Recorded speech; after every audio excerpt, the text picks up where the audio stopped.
Fall Guy released this past weekend in 2024 and is directed by David Leitch, who's also directed such films like Atomic Blonde, Deadpool 2, Hobbs and Shaw, and Bullet Train. The man definitely knows how to direct and choreograph stunt scenes, what can I say? And this film is starring Ryan Gosling, Emily Blunt, Aaron Taylor-Johnson, Hannah Waddingham, Teresa Palmer, Stephanie Sue, and Winston Duke. Ryan Gosling plays Colt Seavers, who is a Hollywood stunt performer who has a major crush on a camera woman named Jody. But after a stunt on a film goes wrong and injures him, he takes a step back from the Hollywood scene and is struggling to make his way in life. But movie producer Gail contacts him and begs him to come on scene for the next movie that Jody is actually directing, because she says that Colt is the only one who can step in to do all the stunts for famous actor Tom Ryder. But what Colt doesn't understand is that he is following into a conspiracy theory and a trap laid out for him to frame him for the murder of someone,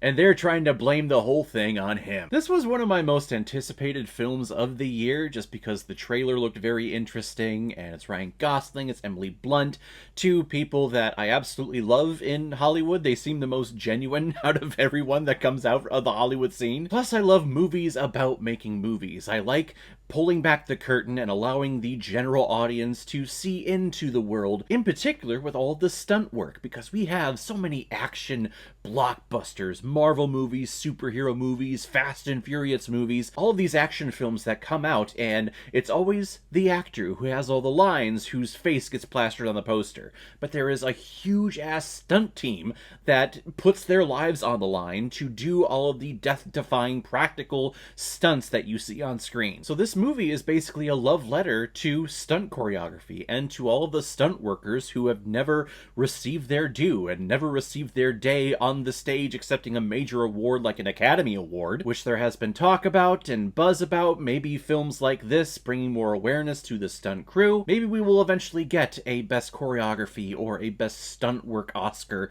at the Oscars. Hopefully, one day, maybe. These are artists that definitely deserve their time in the spotlight, and hopefully they get it soon. And Ryan Gosling, I think, does a great work of being an actor playing a stunt man, even though I know he's not doing all of his own stunts in the movie. He has his own stunt team. But Ryan comes across as being very genuine and being very humble when it comes to stunt choreography and his stunt team that is doing all the stunt work for this character who he is playing, who is a stunt man. He's actually the perfect guy to play it. He's one of the most genuine people, I think, in the whole Hollywood scene. So to see someone play a role that is very humbling and very appreciative of this art form that just doesn't receive a whole bunch of appreciation, Ryan Gosling is the perfect person for that, and he's an absolute joy in this movie. He has great comedic timing. I was expecting his character to not be as good at real-life stunts and real-life choreography and real-life fighting. I feel like there was a little missed opportunity with comedic beats in there, but it seemed throughout all the action set pieces in this movie that this Colt guy, he has his shit together and he can do all the kung fu moves. That's a tiny little nitpick. That's what I would have done in the script just to make him a little bit more human, I guess, but regardless, it's still a fun character and it's still a fun time. And Emily Blunt playing Jody, who is the camera woman turned director, and you can tell that this is something that she has been working for her entire life, and things just aren't going to plan. Studio is threatening to constantly pull the plug, which happens on almost every single movie that's ever been created, because these producers, they put in a lot of money towards these things, and if there's no guarantee that they're going to make their money back, they get scared, they get hesitant, and they start sending producers and scouts out to set to kind of influence the director of like, hey, we need to add this, or we need to make this sexier, we need to make this cooler, because we need to make sure that we can market this thing and sell this thing to the people so that they would come to the theater. But I love this character of Jody and how she's constantly fighting for her movie, trying to make it better. I don't like how this character goes into directing a movie and the third act, this love story, is not written yet.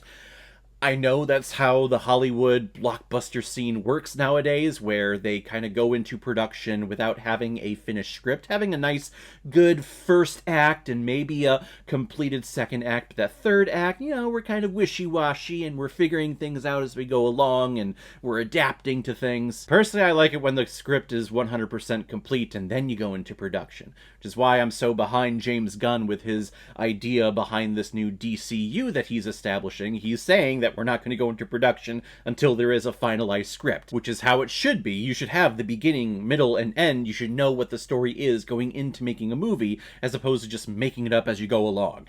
That's this one guy's opinion, I'm sticking to it. And apparently this film set a Guinness World Record for the most cannon rolls performed in a car, which is freaking awesome. Good job to this movie. Again, this film is just a testament, and it's such a love letter to movies and making movies and the whole Hollywood system. It just made me joyful the entire time. Is it the greatest film that has ever been made? No, I don't think so, but it's a fun-ass time at the movies, kicking off the blockbuster season of 2024. It's off to a great start, and this was a quite enjoyable time. I'm going to give The Fall Guy 4 out of 5 Blu-rays. I like it a lot. So guys, if you've seen The Fall Guy, what did you think about it? Or if you've never seen it before and you stumbled across it because of this video, then comment below and let me know what you thought about it. And as always, if you like what you see here, if you like my take on movies, then hit the subscribe button and make sure you hit that bell to see you the next time I'm releasing my next movie review. So guys, I will see you next time on the channel, but in the meantime, be well, be good to each other, and go watch a movie. Take care, guys.